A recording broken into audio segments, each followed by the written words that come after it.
So we should start today. I'm Jeff Gordon. I'm the co-director of the Milstein Center. I'd like to welcome you to this event on ESG. The plan for the day is I think unique. First, we're going to discuss the way that the EU and the US have diverged on these critical ESG issues and try to explain that. I think the extent of the divergence will come as a shock to many in the United States. Secondly, we're going to look at current developments in ESG, including a discussion as to about the new ESG disclosure rule, which is caught in U.S. judicial machinery, and also other ESG developments, including the statutes in California and other elements.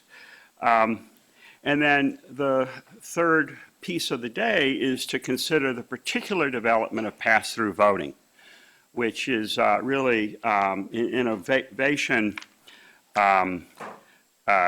We all know about the important role of the big three. Well, the issue is, to what extent will the advent of pass-through voting change the way that the voting of shares occurs?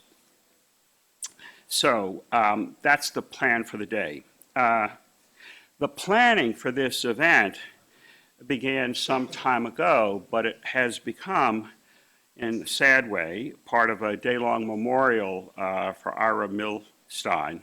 First this event, and then at 4 p.m., a more formal memorial at Weil Gotshal, the law firm that Ira helped build. I worked with Ira on the center ever since it came to Columbia from Yale in 2012. And I can say this, I think, with some certainty. The conference is the kind of event that Ira loved. Convening discussion of a crucial governance question that focused not only on how large economic firms might be best governed, but also how they might fulfill their responsibilities to the larger society. Ira was also curious, incredibly so, and engaged about new developments throughout his entire life. And today's discussion about ESG and what's new with ESG fits that description. But now it's my pleasure to bring forth Dean Gillian Lester, who has been the dean throughout most of the span of the Milstein Center's affiliation with Columbia and has supported and advanced its activities. So, Dean Lester. Let me just add, we're not only the folks in the room today, but this is sort of a webinar event, so there are 150 or plus from all over the world as part of our discussion.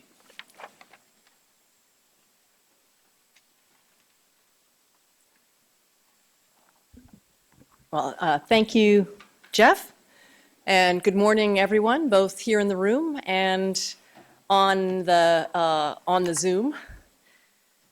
Thank you so much for the opportunity to make some opening remarks in today's program, in which we host in honor of Ira Milstein, a 1949 graduate of the law school, and as Professor Gordon shared, the founding chair of the center that bears his name. The longest serving partner at Weil Gotshal and Manges, Ira was an authority on antitrust law and an outspoken champion of corporate governance reform, helping to transform the relationship between boards and shareholders. Beyond his eminence in the profession and the work I just described, Ira also regularly answered the call to service. He devoted his time and talents to a number of the core institutions of civic life here in New York City, like the Central Park Conservancy and the September 11th Memorial and Museum. In a room full of his friends, his former students, and those whose careers he helped shepherd through thoughtful mentorship, I count myself among those who benefited from Ira's thoughtful mentorship. Many of you know even better than I the highlights of Ira's more than 70 years of life in the law. We're lucky that after much pleading by Columbia and a good amount of familial pressure, Ira agreed to participate in a series of interviews with Columbia's Oral History Project in 2021. In nearly 300 pages of transcripts, we hear from Ira directly about these highlights, from his memories of childhood on the Upper West Side, through his present-day thoughts on his career trajectories, on the career trajectories of his grandchildren. Within these pages, a through line of introspection emerges as Ira draws connections between his early academic life, his later legal career in antitrust and corporate governance, and his ever-present service in civil society. In Ira's words, I'm quoting, "The answer is inherently, I like to fix things. That's what makes me happy, and that's what gives me pleasure. If I found something broken, I wanted to make it work. Maybe that's my industrial engineering background. That's what engineers do. They make things work. Maybe they don't invent things, but they make things work. It may have fed my soul. Perhaps I was not even conscious of it. It fed something in me the same way as engineering did. Namely, your job is to make things work." To be known across a lifetime as somebody who fixes things and fixes them well is a label that Ira Milstein earned in so many facets of his career and public life. Bringing us to today's program focused on ESG. The question of how we make things work couldn't be more applicable. With ESG assailed in some corners as more platitude than substance, in other corners, maybe there's substance there, but maybe it's just not worth it. The contributors on today's panels will help us to interrogate the legislative and the regulatory realities of ESG efforts across continents and across sectors, as we sketch a path forward in marrying ideals with actualities.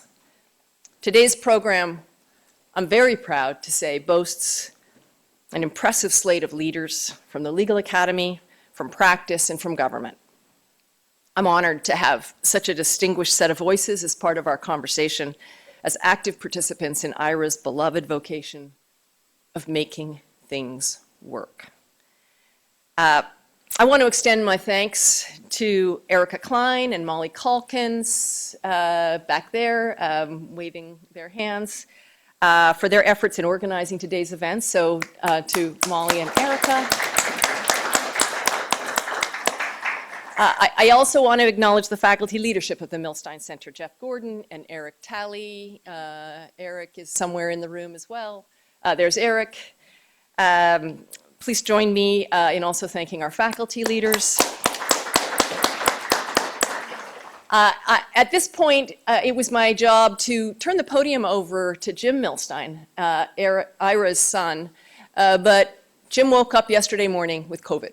So but I will say that I'm delighted to pass the podium over to another distinguished person in Ira's and the law school's life, and that's Merritt Fox, Professor Merritt Fox, to introduce the first panel. So thank you, everybody, for being here today.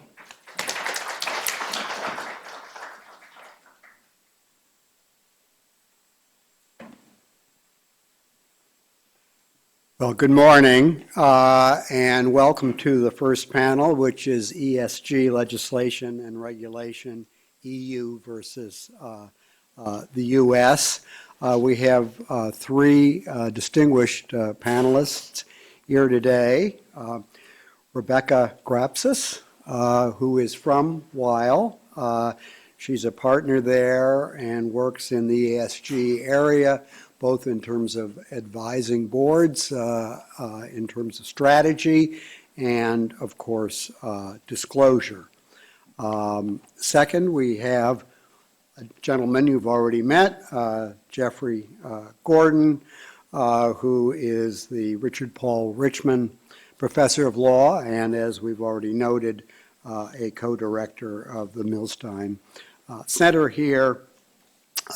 Jeff has, in recent years, devoted considerable scholarly attention to ESG matters as part of his larger interest in corporate and securities law.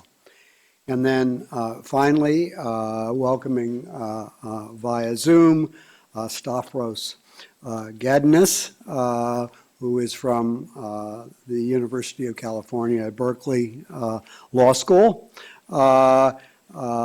Stavros specializes in financial regulation and international business transactions, clearly appropriate for this panel in terms of thinking about the relationship between the regulatory authorities in each of these countries or each of these jurisdictions and ESG matters.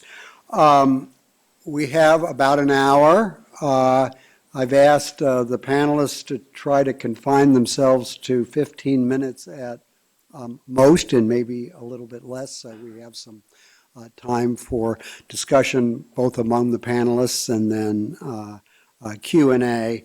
And around 10 o'clock, I will interrupt to announce a CLE code, and then we'll have a 15-minute coffee break when this session is over. Okay, so let me welcome Rebecca first. Thanks everyone for coming today, and I know we had a bit of a delay with this conference, but we're really excited to get it off the ground. I'll just be spending a few minutes sort of trying to set the table a bit for the rest of the day. I'll be giving a bit of an overview of some key developments in the EU. They do inform the discussion in our panel, but also the second panel as well. So here's the agenda, just a little bit of background to start with. So sustainability has really been a focus of the EU for at least 20 years. A green paper was published by the European Commission. And after that, so there were some comments and input that came from that. It then led to the adoption of the non-financial reporting directive, which is that a 2014 directive there. And that really was focused on EU companies and had very far-reaching disclosure requirements relating to sustainability matters. So really that 2014 directive didn't really have much application to US companies. So it was sort of a matter of interest for those of us that follow the EU, but didn't really lead to US companies making disclosure in line with that. Since then, of course, we've had a huge amount of rulemaking and regulatory activity in the EU, particularly since the 2019 Green Deal, that set forth the EU's commitment to becoming climate neutral by 2050 and cutting greenhouse gas emissions by at least 55% by 2030. So that's only 6 years from now compared to 1990 levels. And I've got some of the rulemaking that in the list there. I'll be touching on the first three: the Corporate Sustainability Reporting Directive, or the CSRD. We've all heard a lot about that, I'm sure. The Sustainable Finance Disclosure Regulation, the SFDR, and the Taxonomy Regulation. Those in the investment funds world would be very familiar with those. And another directive that's received a lot of activity lately, which is the Corporate Sustainability Due Diligence Directive, or the CSDDD. So there's a lot of acronyms in this field, and ESG itself is obviously an acronym, but a lot of the EU regulations also have acronyms. I've also just put a bit of a laundry list of some other directives and regulations and some of the topics that they cover. You can see they cover a huge variety of areas and touch virtually every industry. In terms of the 2019 Green Deal, there's it really does have the thread that connects all of this work, and you'll be hearing a bit more about that from Stavros as well. If you do want to get a bit more detail on the 2019 Green Deal, you can obviously look that up, but also the CSRD preamble has a pretty nice summary of that. if you want to check that out. I thought I would just spend a minute on just how lawmaking works in the EU, because it's very different to what many of us are used to. So the European Commission, they're the ones that really initiate legislation. And then I've just put like a quick visual there of what the process is. Those then need to be, for the most part, approved by the European Parliament and the Council of the EU. The Council of the EU is also just known as the Council, and shouldn't be confused with the European Council, which is a totally different body. The European Parliament is it's got more than 700 members. It's elected by the EU citizens, and the Council of the EU, or the Council, that is represented by ministers from the various member states. So there are currently 27 member states, and the number of member states obviously changes as the EU enlarges, or in some cases contracts. I've just put in here two types of lawmaking: EU directives. Those are approved by the Parliament and the Council, and they usually follow a bit of a back and forth process to come to agreement. And then the member states themselves have to put them into place, and this really forms a baseline of what the member states have to do at a minimum. Another major type of lawmaking in the EU are EU regulations, and they just apply to everybody as they are, and they're enforced by the EU. So the CSRD is the one that a lot of us who counsel US companies have been dealing with for the last sort of year and a half. That's been enforced since 2023. And really, people talk about the CSRD as like a single body of law. It is a directive, but what it actually does is amend 4 separate EU directives, or three separate directives and 1 regulation. And so to actually see what the CSRD does, you have to go to each of those regulations and directives and actually look at what the changes are. Because it's a directive, the member states themselves have to implement that. They've got till 2 weeks' time to do that. There are some transposition trackers that you can find online that show you where the member states are in doing that. Virtually, hardly any of them have hit that deadline so far, but that's not uncommon. I think for the non-financial reporting directive, several member states were fairly late in doing that transposition. So the member states, as I said, they have to implement the CSRD as a baseline, but they can also go further than that. They can do what's sort of become known as gold plating. So where that comes in is if they may actually apply the CSRD requirements to smaller companies than what the CSRD itself what the CSRD itself says that they have to apply to. So what I'm going to be covering is just what's in the CSRD itself, just very, very quickly. As relevant to US parent companies with EU subsidiaries, you can see there the CSRD applies to large undertakings. They're actually not that large when you look at it. Balance sheet total of at least 25 million euros and net turnover of at least 50 million euros. So two of these 3 criteria have to be met, and an average number of employees of at least 250. So that's at sort of the individual company level. It can also apply at the US company parent level. If you've got net turnover of 150 million euros for 2 consecutive financial years, and also you either have a subsidiary that is one of those large undertakings, or you have a branch that has generated 40 million euros net turnover. So it's difficult for companies to kind of structure their way out of compliance with the CSRD. On the next slide, I've just put a snapshot of when these requirements will take effect.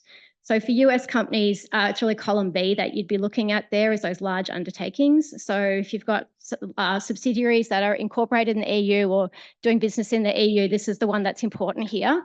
And then column D is also important. This is sort of that parent company level. So you can see in terms of the timeline for the large EU undertakings, the first report would be due 2026, and that is reporting on data beginning 1st of January 2025. That's only six months away really from now. And another thing to note with the CSRD as compared to, say, the SEC climate rules, which many of you are probably familiar with, is that the data that is reported under CSRD has to be subject to limited assurance from the outset. You don't get kind of a phase in on the assurance. So the data has to be good from day one.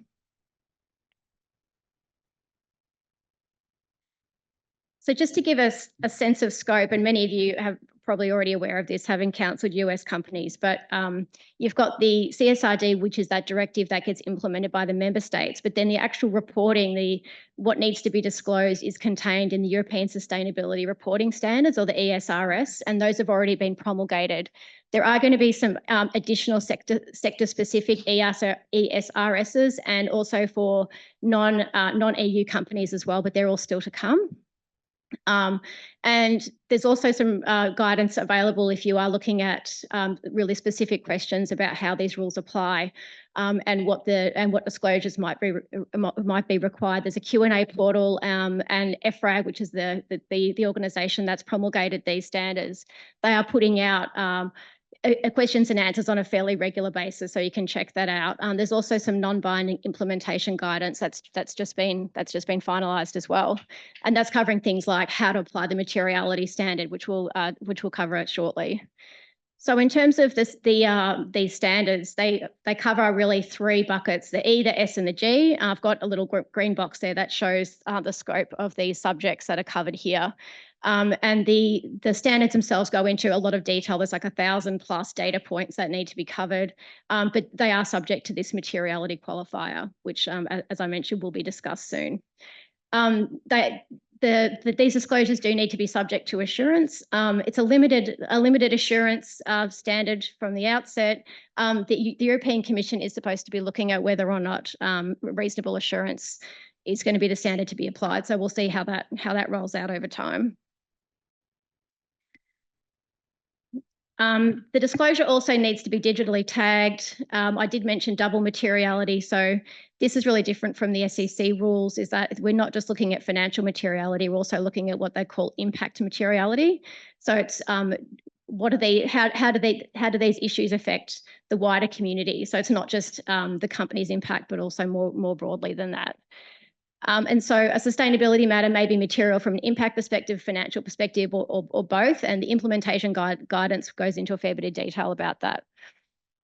So for companies that are looking at this, it's really important. It needs to be done on an annual basis, and because there are so many different business units involved with these decisions and so many individuals, companies are really having to put a lot of effort into how do we make these materiality determinations, and how do we record that and carry that forward so that the process can be replicated, and also so the auditors can be satisfied that it's been done properly. And because of the impact materiality aspect, you've got to be looking at not just your own, and also because Scope 3 emissions are included in these disclosure requirements. It's not just your own operations, but also up and down your value chain as well. So just a couple of minutes on the SFDR. This is the investment funds. So really this is focused on greenwashing. You're putting out funds and trying to raise money for them. You've got to try and say whether or not they, oh, sorry, making a sound. So this is really requiring fund managers to make disclosures about how certain ESG factors are being integrated into their decision-making decisions and due diligence and internal processes.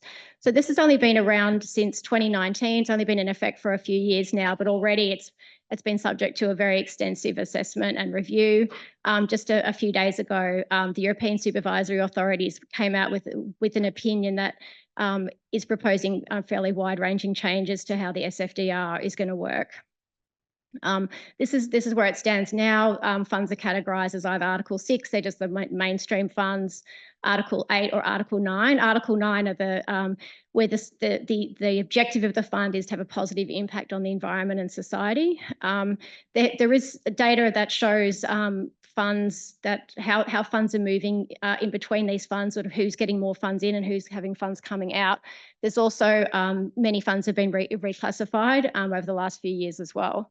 But if these changes come into effect, all these categories are going to change again.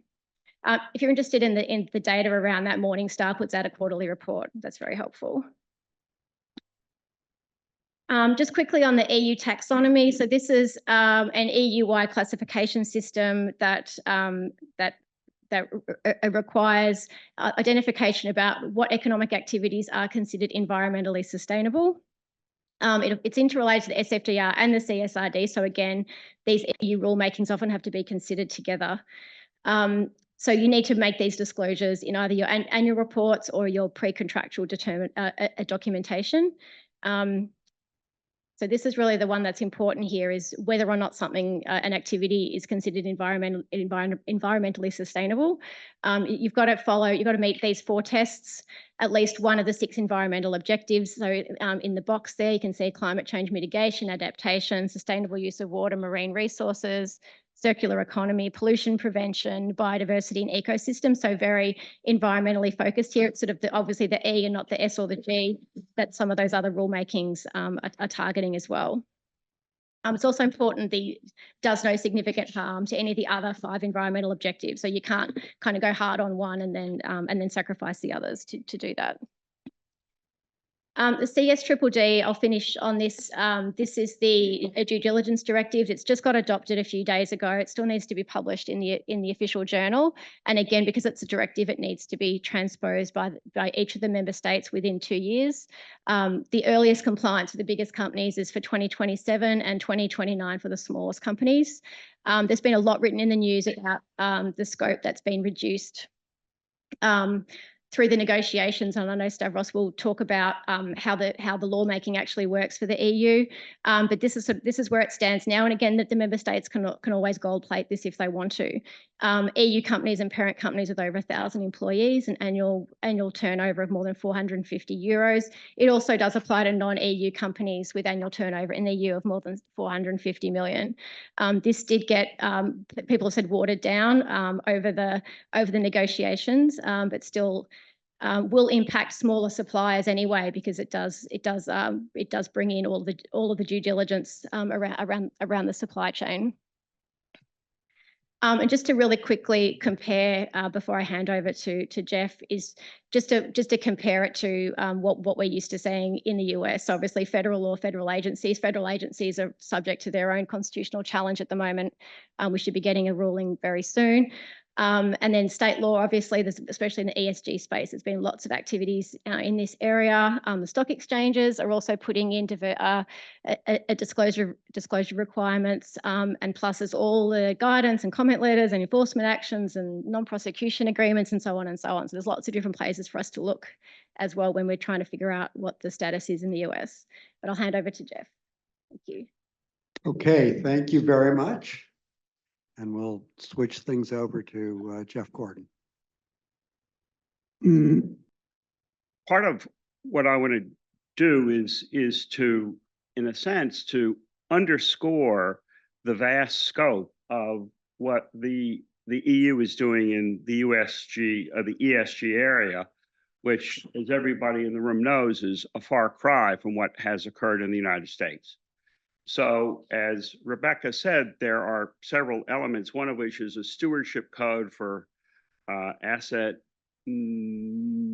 managers, which call for both engagement and screening with ESG in mind, and which requires, among other things, is sustainable financial disclosure.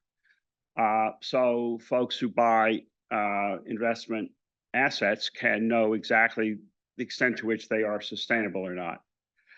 Firms themselves are subject to a sustainability reporting requirement, which has got a double materiality effect, both financial effects of ESG elements, but also the impact of the firm's activity on the greater world. We'll talk more about double materiality later. And these disclosure requirements cover a very broad swath of firms, not just the publicly listed firms. And then finally, the CSDDD, the Corporate Sustainability Due Diligence Directives, which requires firms, in a sense, to oversee their supply chains when it comes to human rights and environmental issues. So that puts firms in a very large, important role as global enforcement of human rights and environmental standards. So that's the EU pattern. Compare it in a brief way with what we know is occurring in the United States, where the SEC has managed to get through a limited disclosure for Scope 1 and Scope 2, but not Scope 3, the emissions produced by downstream users of the issuer's goods. And of course, the SEC focuses only on financial materiality, not double materiality, and it's itself being challenged. We also know that there is significant pushback even for pension firms to consider ESG in making their investments. States have acted in punitive ways to asset managers that take measures to promote the climate change transition. And indeed, there are even threats by various states' attorney general to use antitrust against concerted action by the shareholders on various ESG matters, especially the climate change. Now, so these are really two quite different paths, really quite stunning. And so if you think about over the last X period of time, there's on the core governance issues, there's been a lot of convergence, right? But here, when it comes to ESG and the climate change matters especially, the divergence is really quite stark. So I want to offer, in a brief way, some account of the political economy in the United States versus the EU, which might account for the divergent paths. And there are two different stories. One of which is the much greater importance of stock market returns to politically engaged citizens in the US versus the EU. There's much broader and deeper stock market investing in the US than in the EU, and in particular, retirement security in the US is particularly affected by stock market returns as opposed to the EU, in which state provision is comparatively more important. What does this mean?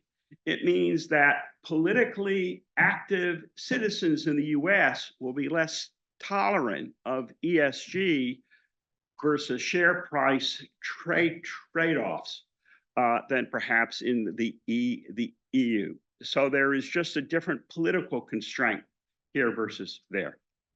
And then the second one, which I'll explain in some detail, the US is a petrostate. The EU is not.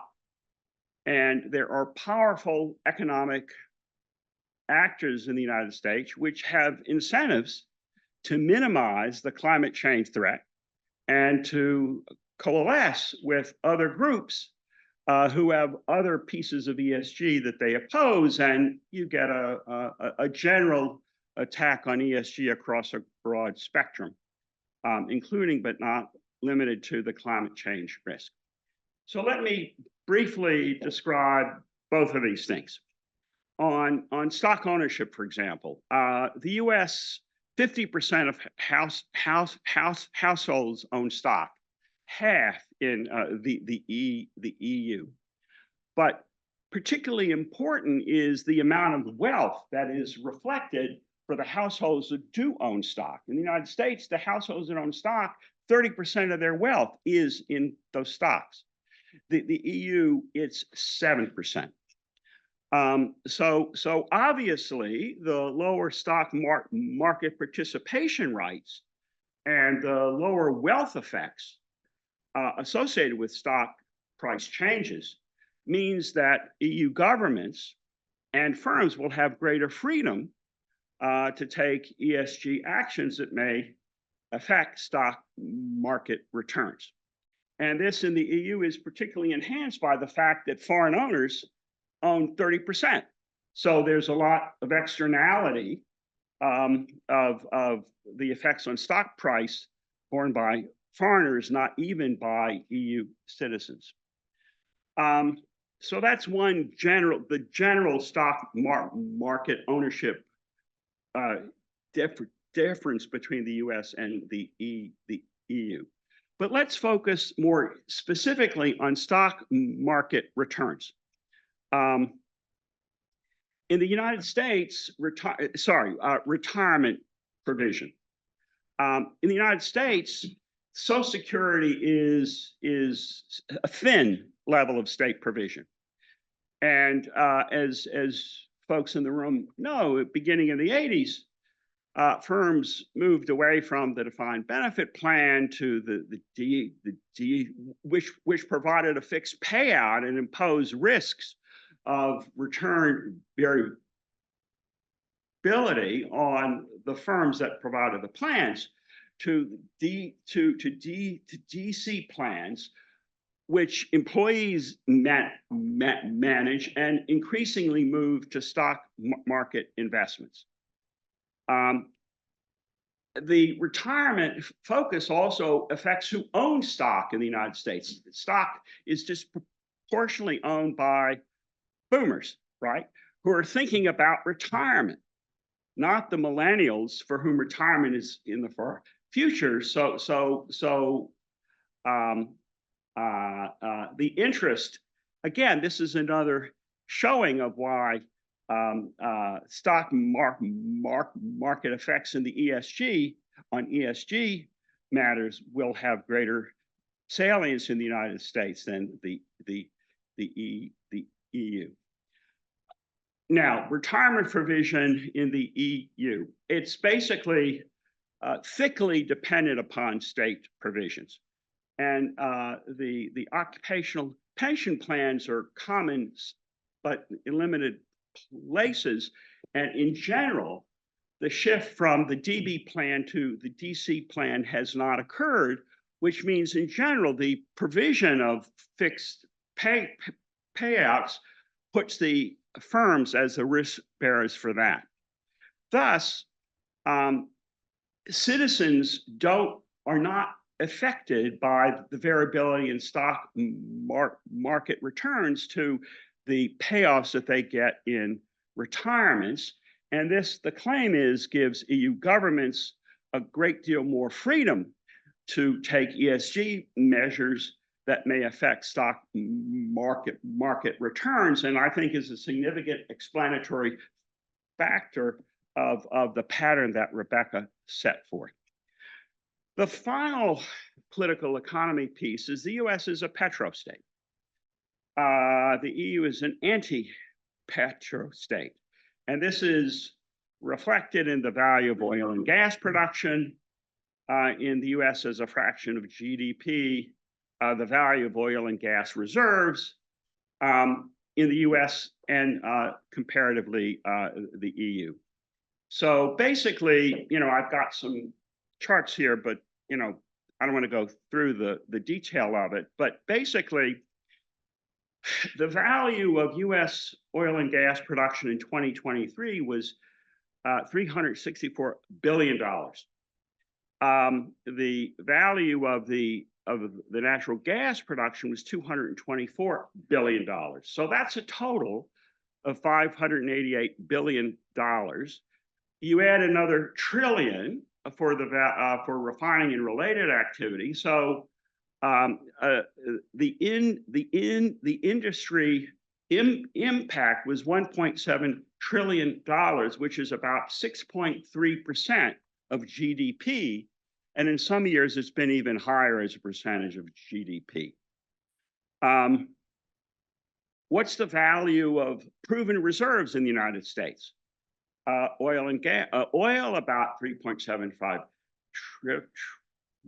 trillion, gas $3.39 trillion, total $7.9 trillion. So, the public oil and gas firms have been between about 5 to 10% of the market cap of the S&P. Now, how does that compare to the EU? Again, without going through the detail, the value of oil and gas production in the EU was $24 billion. 24 billion versus 588. And the GDP is not all that different. So right away, we can see a meaningful difference between the petrostate and the EU in the potential, the economic impact of a climate change measure. The proven reserves in the EU, total oil and gas is 895 billion. Again, a small fraction of the proven reserves in the United States, nearly a 10-fold difference, even though the GDP difference is only about a 50% difference. And in a sense, what we saw, the EU imports a lot of oil and gas. And we see both a reason that the EU would want to limit the amount of oil and gas that it needs to import, of course. For the EU, the transition involved in climate change measures is a transition expense, a one-time expense that firms need to make, not a massive haircut in the value of reserves and economic activity as reflected in the United States. And essentially, when it comes to jobs, with the UK having left, there's no say in the EU, which for which oil and gas activity provides a significant source of employment and jobs. So the shift from fossil fuels is not just a one-time transition in how do we produce energy, but rather a massive shift in wealth.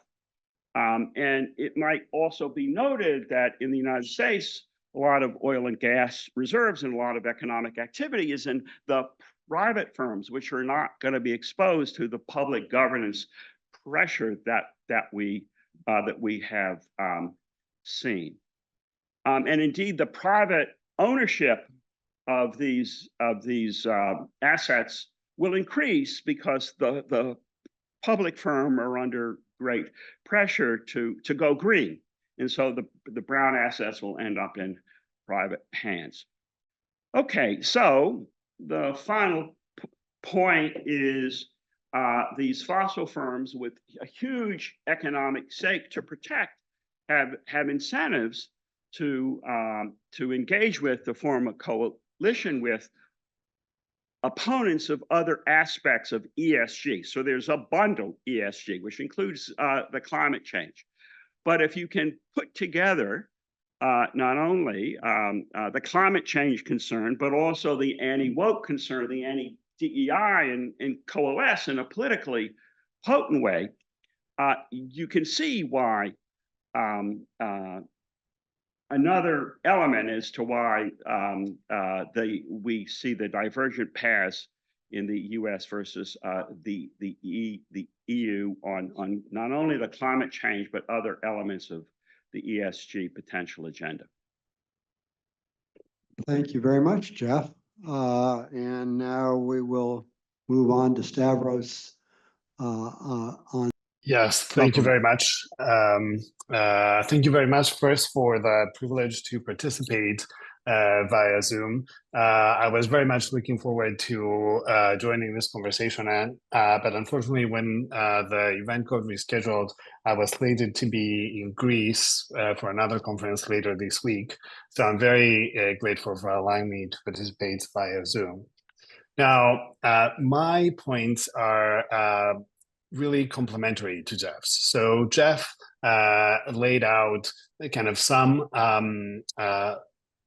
broad reasons steeped in the political economy of the two jurisdictions that explain the divergence that Rebecca so ably described. But then there's the question of how these political economy differences actually get translated into law.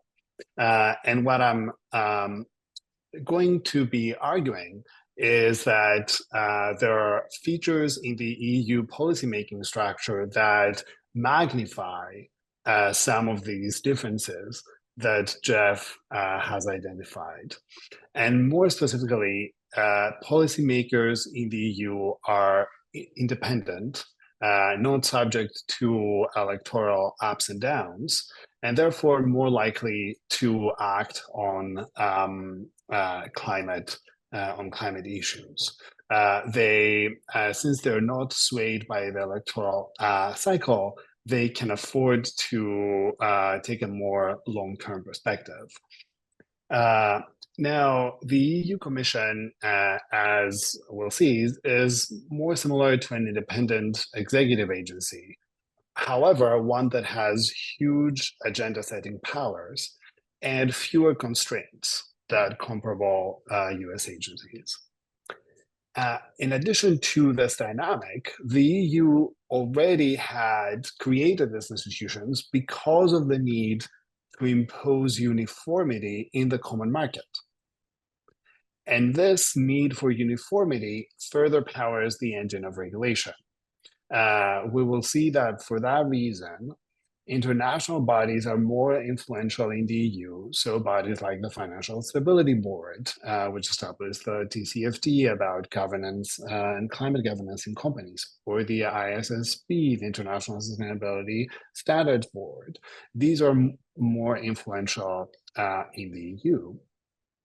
And then I'll talk about some new agencies that the EU rulemaking essentially created to ensure a level playing field, and therefore removing powers further from those belonging to national politicians.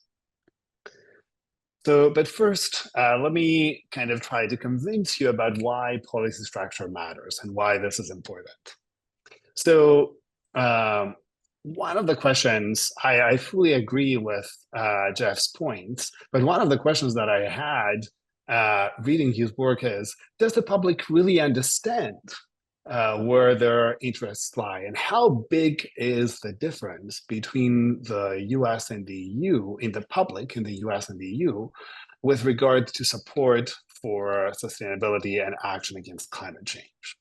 And if you see polls, so most polls suggest that there is a difference, but the difference is not as large as one would expect to justify this huge divergence in policy. So this is from a climate survey that the European Investment Bank did. Here the question was, do you believe the green transition will help the economy to grow?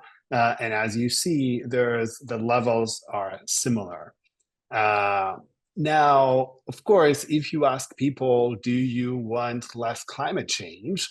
A majority of people will probably say yes, regardless of political affiliation. But if you add trade-offs, then the picture might change. So, so I looked for this, for example, this poll conducted for The Guardian, which asked people what changes they're willing to make in order to address climate change. And you see, well, everybody and Europeans are happy to eat more fruit and vegetables when they're in season, and they don't want to use single use plastic, and they're happy to make the transition to an electric car. But when it comes down to eating, less meat, turns out they're as opposed to it as the Americans. So the Italians are not willing to give up their prosciutto, exactly just like the Texans are not willing to give up their barbecue. So, so if this isn't different, if public support for sustainability isn't much different, here's where the picture becomes complicated. If you look at political divisiveness of action against climate change, you realize that political divisiveness in the US is much more pronounced compared to the EU. So that shows the difference between Democrats and Republicans. And you see that while the average is similar to the EU one, all US adults, however, most of them are Democrats, and about 3/4 of the supporters are Democrats, and only 1/4 of the supporters are Republicans. if you look at the similar picture in the EU, you realize that political divisiveness, although it exists, it's much less pronounced. So the question is a little different. Do you believe that climate change is entirely human or not? And you see that the Social Democrats have a 49% support, which is the main, let's say, center-left party, whereas the main center-right party in the EU Parliament, the Conservatives, have a 39% support. So there is a gap, but not as pronounced. And even the populist right answers this question by 35%. So even in the populist right, opposition to climate is more measured, probably compared to what one would find in the US. So that means that that climate change has not become as political an issue in the EU, mostly because, or one of the explanations for that could be because the policymakers who make those decisions are not themselves directly subject to electoral pressures. So here's an example. The EU Commission that takes initiative. First off, it has a lot of powers. Under Article 17.2 of the Treaty on the European Union, the EU Commission has the right of initiative. And that means that every directive, every regulation that comes through the EU bodies has to be proposed by the Commission. There are some very limited exceptions to that rule. Now, obviously, the European Council and the European Parliament can ask the Commission to consider action in an area, but the Commission is not obliged to do so. So that means that the Commission has huge agenda-setting power. Obviously, there is negotiation involved until the final text of the regulation of the directive is printed. But the first mover advantage is with the Commission. Now, this vast array of powers is important for another issue that Jeff highlighted. The fact that ESG is a package. So climate presents a complex challenge requiring legislative initiative and ongoing monitoring in many, many different areas. So that includes not only disclosure or corporate governance practices like the ones we've been focusing on in the US, but also other matters including biodiversity, just transition, reform of agricultural policy, clean energy, et cetera, et cetera. Now, all these issues, power about all these issues is concentrated in the Commission. And that means that the Commission can combine all these powers in a common agenda and move forward without fighting the same political battle again and again and again, and also kind of creating uniform standards that would apply across these areas. Now, in addition to that, the Commission also includes powers on also has powers on workers' rights or on other social issues or human rights due diligence. That means that the Commission can take advantage of issue linkages and synergies in order to overcome division. Maybe it will concede something here. It will claim something there. It will be able to make these kinds of trade-offs across different domains that are very hard to imagine in the US, and therefore break down potential coalitions or opposition coalitions that emerge in the way Jeff described. Now, why do I say that the EU Commission is an independent policymaker? So let's look at some kind of typical appointment and removal concerns, which is how we typically define independence. So the chair of the European Commission is appointed by the European Council, and this is the heads of government, and approved by the European Parliament. And the same process, once the chair is appointed, then the chair also selects 26 commissioners, one from each member state. Their term is 5 years. And for those 5 years, they essentially cannot be removed. A removal of the commission would require a 2/3 supermajority in the European Parliament. This has never happened in the history of the EU. There was one commission that resigned in 1999, the Santer Commission, and that was because there were widespread allegations of fraud. So barring that, for policymaking differences, the commission won't resign. Now, in the sustainability in particular was one of the key initiatives that von der Leyen, the current president of the commission, promised when she was coming in 2018, 2019.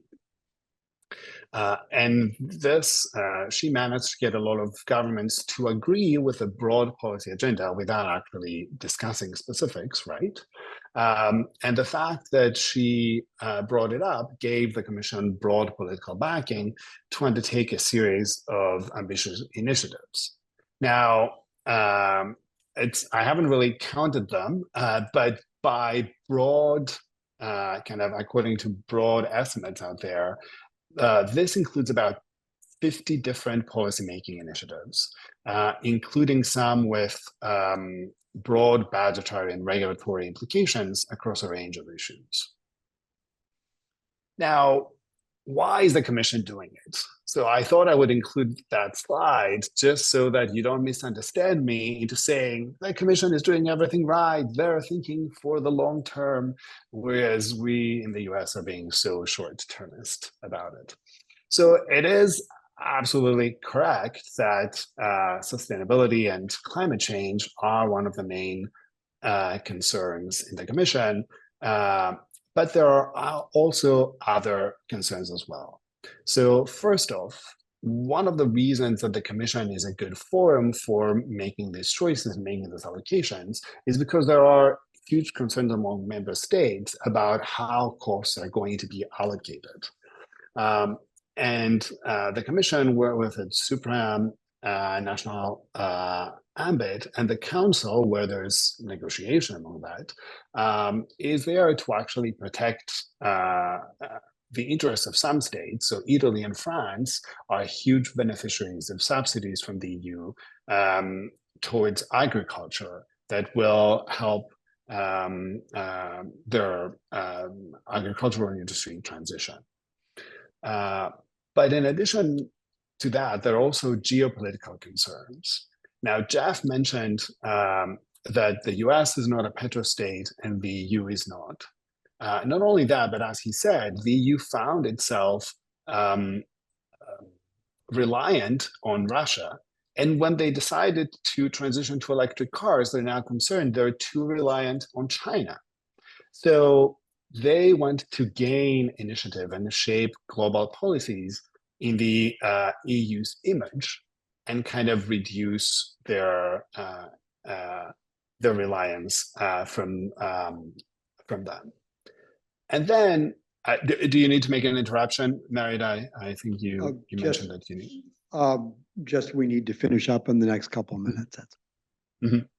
And then we have kind of typical kind of long-standing theories of bureaucracies about how the EU works. The European Green Deal represents a huge expansion of the Commission's reach.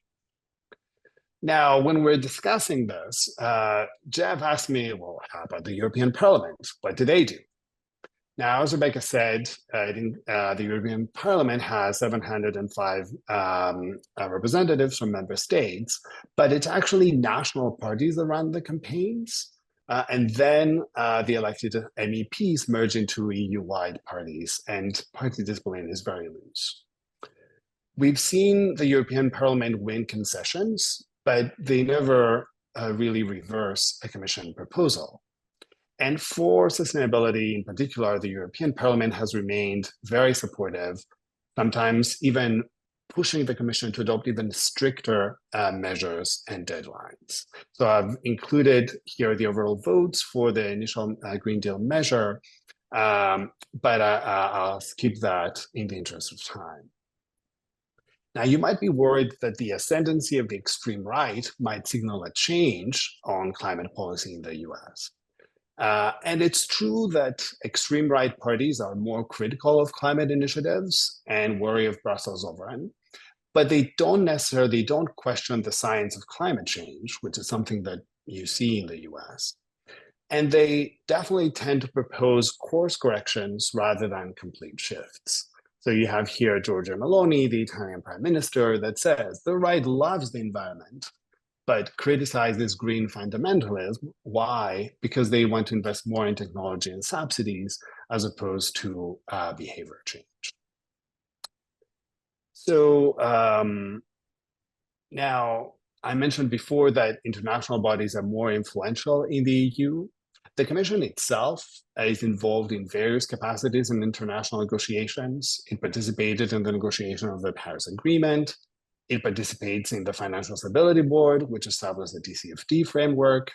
It had already endorsed IASB's accounting standards, so it supported the merger with ISSB. So all this makes the commissioner more likely to introduce these rules. And finally, I wanted to point to the kind of new policymakers that Rebecca mentioned, which are this fascinating hybrid of industry self-regulation and supranationalism. So the European Financial Reporting Advisory Group, for example, the group that publishes the sustainability reporting standards that all companies will have to follow, it has participants from EU institutions. It has participants from member states, but also from industry bodies like the EU Banking Federation.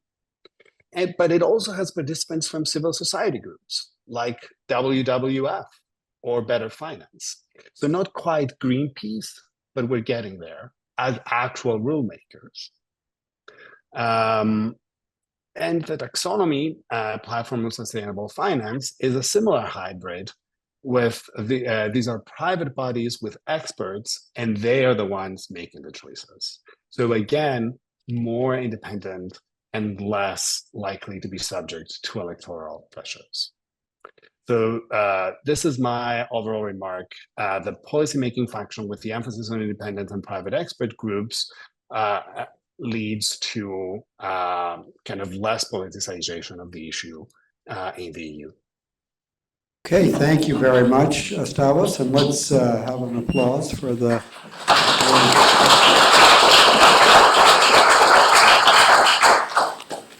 Let me just start and see if the panel members might have some comments or questions for each other.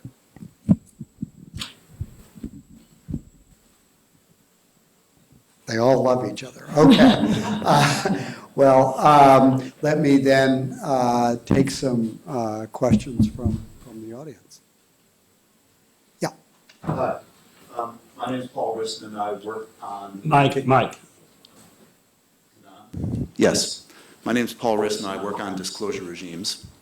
I'd like to add a few other reasons for the divergence between the EU and the US. First one is differing notions of fiduciary duty. So we labor under the tyranny of Fifth Third versus Dudenhofer here, and they don't do that in the EU. Second one is because the gulf between social disclosures in the EU and the US is probably even wider than the gulf in climate disclosures. You can't ignore the history of institutional racism in the US, which they don't really have in the EU. You can debate that, but it's obviously more glaring in the US. But the last one I think is really important, and that's constitutional, because compelled commercial speech in the US, if it's controversial, is unconstitutional. And of course, impact materiality is all compelled commercial speech. And as we know, the Chamber of Commerce is suing California on the basis of compelled commercial speech. So my question is, I'm a company, and another country is forcing me to violate my constitution. What are people advising their clients on how to react for U.S. companies that are covered by the extraterritoriality provision? Thank you.